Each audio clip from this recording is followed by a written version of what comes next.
Ratul Al Sakib, Dhaka college, Dhaka, department of economics. আসলে আজকের এই ভিডিওটা মূলত যারা অনার্স ফার্স্ট ইয়ারে ইকোনমিক্স ডিপার্টমেন্টে পড়ে শুধু তাদের জন্যই, আর অন্যরা যদি দেখেন তাহলে কোনো সমস্যা নাই। তো আশা করি এই করোনা পরিস্থিতিতে সকলেই নিজেকে সুস্থ রাখার জন্য সর্বদাই চেষ্টা করে যাচ্ছেন, আর আলহামদুলিল্লাহ আমি এখনও ভালো আছি। তো তো আসলে পড়াশোনা, আমার ফ্রেন্ড সার্কেলের সাথে পড়াশোনা নিয়ে কথা হয়, তো প্রায় ওরা বলে যে পড়াশোনা ওই রকমভাবে হচ্ছে না, আমারও ওই রকমভাবে হচ্ছে না, তাই পড়াশোনা কিভাবে করা যায়। তো এই জন্যই আমি একটা পদ্ধতি বেছে নিলাম, সেটা হচ্ছে নিজে যেতটুকু বুঝি ওইটুকুর উপর মানে একটা লেকচার তৈরি করা আর কি। তো আমি আজকে আলোচনা করব ব্যষ্টিক অর্থনীতি নিয়ে। আসলে অর্থনীতি এমন একটা সাবজেক্ট যেটা নাকি সকলেই মনে করে আসলে অনেক কঠিন সাবজেক্ট, কিন্তু আমি মনে করি অর্থনীতি কঠিনও বলা যায় আবার সহজও বলা যায়। আসলে কঠিন কখন বলা যায়? যখন তুমি অর্থনীতিকে বাস্তবের সাথে রিলেটেড করে, মানে রিলেশন তৈরি করে পড়াশোনা করতে পারো না, তখন তোমার কাছে কি অর্থনীতি অনেক কঠিন লাগবে। কিন্তু যখনই অর্থনীতিকে তুমি মানে বাস্তবতার সাথে একটা রিলেশন তৈরি করে পড়াশোনা করবা, তখন অবশ্যই অর্থনীতি দেখবা যে অনেক মজার একটা সাবজেক্ট। তো লেকচার শুরু করার আগে আমি বলতেছি যে যদি কোনো ভুল ত্রুটি হয়ে থাকে বোঝানোর সময়, তাহলে অবশ্যই সেটা কমেন্টসে জানিয়ে দিবে। আর আমিও তো একটা স্টুডেন্টই, আমিও তো অনার্স ফার্স্ট ইয়ারে পড়ি, তাহলে আমার ভুল হতেই পারে, স্বাভাবিক। তো আজকে হচ্ছে ব্যষ্টিক অর্থনীতির প্রথম অধ্যায় নিয়ে আলোচনা করব। মুক্তবাজার অর্থনীতি এবং নিয়ন্ত্রিত বাজার অর্থনীতির মধ্যে পার্থক্য। তাহলে আমরা কি বলবো? এটাও ইম্পর্টেন্ট কোশ্চেন। প্রথমে আমরা সংজ্ঞা দিব। সংজ্ঞা হচ্ছে মুক্তবাজার অর্থনীতি কাকে বলে? মুক্তবাজার অর্থনীতি হচ্ছে উৎপাদক, ক্রেতা, বিক্রেতা, তাদের মধ্যে কি কোনো সরকারি হস্তক্ষেপ থাকবে না, তখন হবে মুক্তবাজার অর্থনীতি। আর যদি ভোক্তা উৎপাদনকারী, ক্রেতা, বিক্রেতা, তাদের উপর যদি সরকারি হস্তক্ষেপ থাকে, তাহলে সেটা হবে কি নিয়ন্ত্রিত বাজার অর্থনীতি। তাহলে আমরা সংজ্ঞা গেল 1 নাম্বার। তারপর হচ্ছে মুক্তবাজার দাম নির্ধারণ। এখন মুক্তবাজার দাম নির্ধারণ করে কিভাবে? ক্রেতা বিক্রেতার দাম কষাকষির মাধ্যমে। কিন্তু এই যে নিয়ন্ত্রিত বাজারটার কি দাম নির্ধারণ করা হয় ওই যে সরকারি আইন অনুযায়ী কি পণ্যের দাম নির্ধারণ করে দেয়। তারপর হচ্ছে কি 3 নম্বর পার্থক্য হচ্ছে মুক্তবাজার অর্থনীতিকে বিশুদ্ধ ধনতন্ত্রের প্রাণশক্তি বলা হয়। বিশুদ্ধ ধনতান্ত্রিক অর্থনীতির প্রাণশক্তি বলা হয়। তারপর হচ্ছে কি নিয়ন্ত্রিত বাজার অর্থনীতিকে বলা হবে কি মানে মিশ্র অর্থনীতি ব্যবস্থার সাথে জড়িত। তারপর হচ্ছে 4 নম্বর পার্থক্য হচ্ছে মুক্তবাজার অর্থনীতির লক্ষ্য হচ্ছে মুনাফা অর্জন, কিন্তু নিয়ন্ত্রিত বাজার অর্থনীতির লক্ষ্য জনগণের কল্যাণ সাধন করা। তারপর হচ্ছে কি কোয়েশ্চেন হচ্ছে তুলনামূলক সুবিধা। এটা 1 নম্বরের জন্য আসতে পারে। তাহলে তুলনামূলক সুবিধা কাকে বলে? দুটি পণ্যের মধ্যে একটি অপরটির তুলনায়, মানে দুটি পণ্যের মধ্যে একটি অপরটির তুলনায় কম খরচে যদি উৎপাদন করতে পারে, সেটা হবে কি তুলনামূলক সুবিধা। তারপর হচ্ছে বাণিজ্য থেকে লাভ। এটাও সংজ্ঞা আসতে পারে যে বাণিজ্য থেকে লাভ কাকে বলে। এটা হচ্ছে কি যে কোন ফার্ম বা ব্যক্তি বাণিজ্যের পূর্ব অবস্থা থেকে পরবর্তী অবস্থায় যদি লাভবান হয়, তখন তাকে বলা হবে কি বাণিজ্য থেকে লাভ। উৎপাদন সম্ভাবনা রেখা, আমরা প্রথমেই এটার সংজ্ঞা দিয়ে দিয়েছিলাম। তো তারপর আবার বলে দিই যে উৎপাদন সম্ভাবনা রেখা হচ্ছে যে রেখার বিভিন্ন বিন্দুতে নির্দিষ্ট পরিমাণ সম্পদের সাহায্যে দুটি পণ্যের বিভিন্ন সংমিশ্রণ, দুটি পণ্যের বিভিন্ন বিকল্প উৎপাদন সংমিশ্রণ নির্দেশ করে, তাকে বলা হবে কি উৎপাদন সম্ভাবনা রেখা বা পিপিসি অথবা প্রোডাকশন পসিবিলিটি কার্ভ।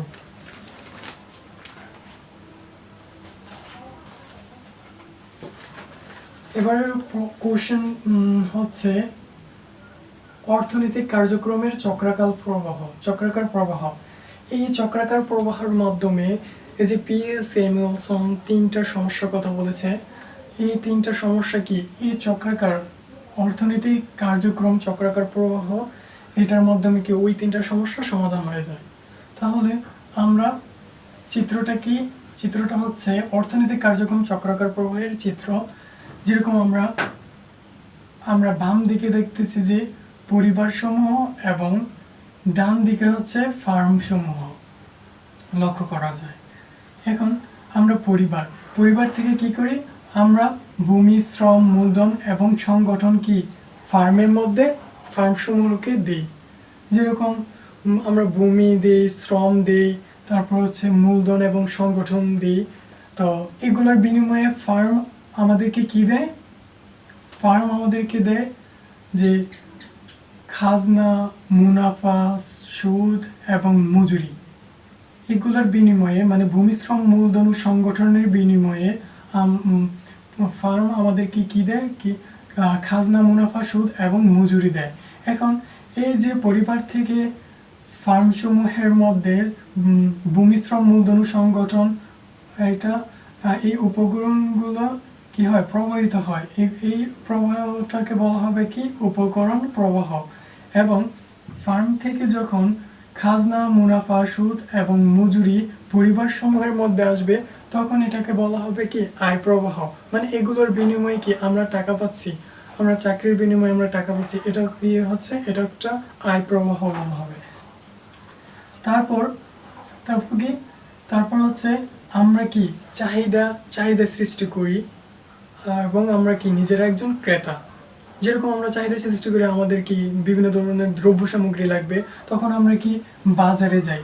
বাজারে গিয়ে আমরা পণ্য ও সেবার বাজারে গিয়ে আমরা কি চাহিদা সৃষ্টি করি। চাহিদা সৃষ্টি করার মাধ্যমে তখন আমাদের একটা পণ্য আমাদের লাগবে, তখন কি আমরা কি করি? এই পণ্যটা এই যে ফার্ম থেকে তো ওই ফার্ম বা শিল্প কারখানা থেকে তো ওই পণ্যগুলো উৎপাদন হয়, ওই পণ্যগুলো কি বাজারে আসে এবং আমরা ওই পণ্যের জন্য বাজারে যাই। এটা হচ্ছে পণ্য এবং সেবার বাজার বলা হবে।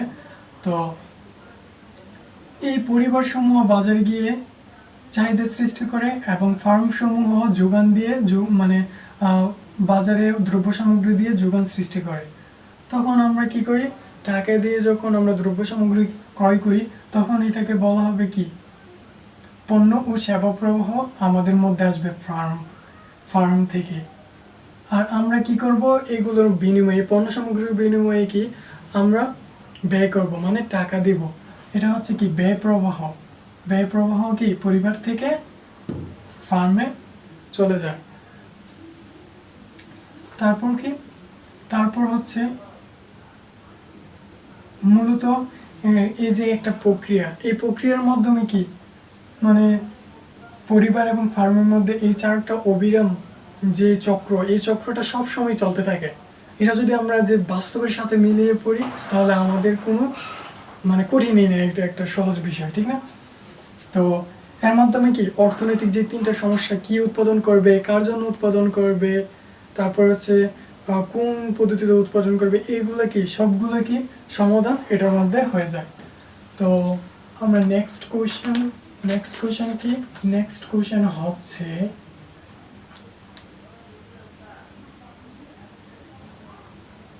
কোশ্চেন হচ্ছে প্রান্তিক রূপান্তর হার বা MRPT, marginal rate of product transformation. তাহলে কি প্রান্তিক রূপান্তর হার? এখন প্রান্তিক রূপান্তর হার কাকে বলে?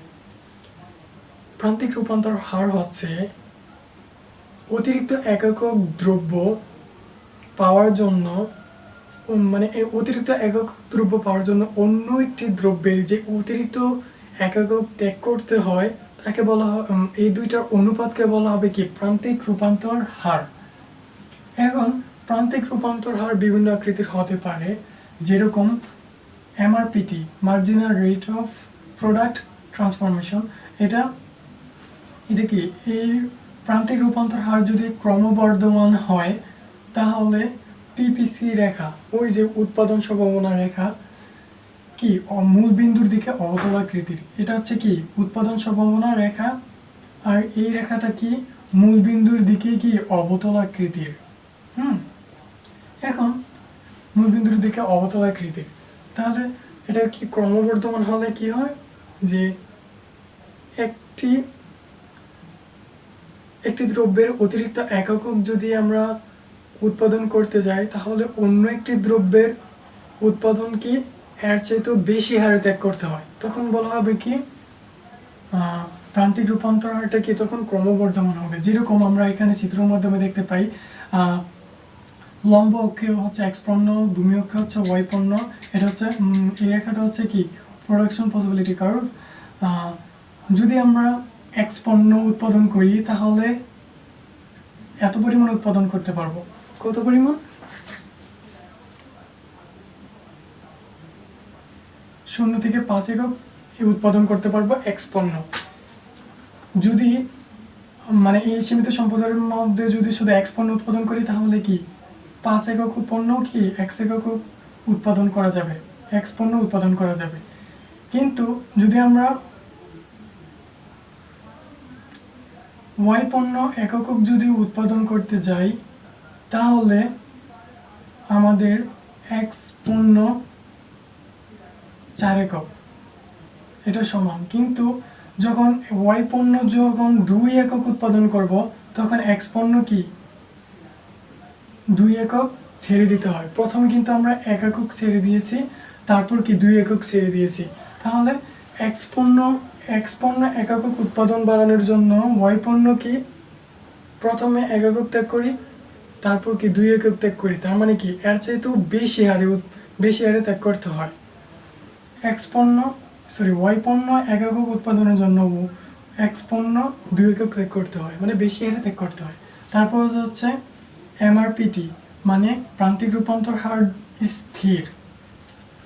যদি প্রান্তিক রূপান্তর হার স্থির হয় তাহলে এই যে পিপিসি রেখা হচ্ছে পিপিসি রেখা কি সরলাকৃতির হয়। তাহলে অতিরিক্ত একক পণ্য উৎপাদন করতে হলে অন্য একটি পণ্যের মানে কি সমান হারে ত্যাগ করতে হয়, তাহলে এটা হবে কি তোমার এমআরপিটি কি স্থির এবং পিপিসি রেখা মানে উৎপাদন সম্ভাবনা রেখা ভূমি অক্ষের দিকে সমান্তরাল মানে সরলাকৃতির। তাহলে লম্ব অক্ষে আমরা দেখতেছি যে এক্স পণ্য এবং ভূমি অক্ষে ওয়াই পণ্য লক্ষ্য করা যায়। এখন আমরা প্রতিবারই দেখা যায় যে যদি এক্স পণ্য উৎপাদন করতে যাই 1 একক বৃদ্ধি করতে যাই ওয়াই পণ্য একক উৎপাদন বৃদ্ধি করতে গেলে এক্স পণ্য 1 একক ত্যাগ করতে হয় প্রতিবারই, তাহলে এটা কি সরলাকৃতির পিপিসি। তারপর হচ্ছে এমআরপিটি হচ্ছে ক্রমহ্রাসমান। এমআরপিটি যদি ক্রমহ্রাসমান হয় তাহলে পিপিসি রেখা হচ্ছে কি উত্তলাকৃতির, মানে মূল বিন্দুর দিকে কি হবে উত্তলাকৃতির। কিভাবে? কারণ হচ্ছে তখন অতিরিক্ত একক দ্রব্য উৎপাদন করার জন্য পরিমাণ দ্রব্য উৎপাদন করার জন্য অন্য একটি পণ্যের মানে কি কম হারে ত্যাগ করতে হয়। এটা হচ্ছে কি এমআরপিটি ক্রমহ্রাসমান। যেরকম আমরা চিত্রের মাধ্যমে দেখতেছি, চিত্রের মাধ্যমে যদি আমরা দেখি যে এক্স পণ্য যদি শুধু নির্দিষ্ট পরিমাণ সম্পদের মাধ্যমে যদি শুধু এক্স পণ্য উৎপাদন করি তাহলে 5 একক এক্স পণ্য উৎপাদন করতে পারি, কিন্তু যদি 1 একক ওয়াই পণ্য উৎপাদন করি তখন কি 2 একক এক্স পণ্য ত্যাগ করতে হয়। 1 একক ওয়াই পণ্য উৎপাদনের জন্য 2 একক এক্স পণ্য ত্যাগ করতে হয়। তারপর দেখা যায় যদি ওয়াই পণ্য 2 একক উৎপাদন করতে যায় মানে আরও 1 একক বৃদ্ধি করি তাহলে এক্স পণ্য কি তখন 1 একক ত্যাগ করতে হয়। তার মানে কি এক্স পণ্য 1 একক বৃদ্ধি করি আর ওয়াই পণ্য 1 একক বৃদ্ধি করি 1 একক করে বৃদ্ধি করি আর এক্স পণ্য হচ্ছে প্রথমে বেশি, তারপর কি আস্তে আস্তে মানে প্রথম দিক দিয়ে কমতে থাকে, তাই এটা হচ্ছে এমআরপিটি হচ্ছে ক্রম হ্রাসমান।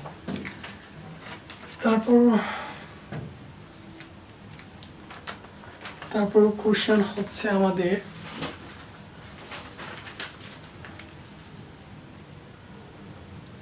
ব্যষ্টিক এবং সামষ্টিক অর্থনীতির মধ্যে পার্থক্য। খুবই একটা ইম্পর্টেন্ট কোশ্চেন আমাদের জন্য। এটা সামষ্টিক এবং ব্যষ্টিক অর্থনীতি দুটার মধ্যেই আসে। তো আমরা যদি ব্যষ্টিক এবং সামষ্টিক অর্থনীতির মধ্যে পার্থক্য দিই, তাহলে আমরা প্রথমে দেব কি সংজ্ঞা, যে ব্যষ্টিক অর্থনীতি কাকে বলে। ব্যষ্টিক অর্থনীতি হচ্ছে অর্থনীতির যে শাখায় অর্থনৈতিক সমস্যা এবং কার্যাবলী ব্যক্তিগত দিক থেকে আলোচনা করে, তখন তাকে বলা হবে ব্যষ্টিক অর্থনীতি।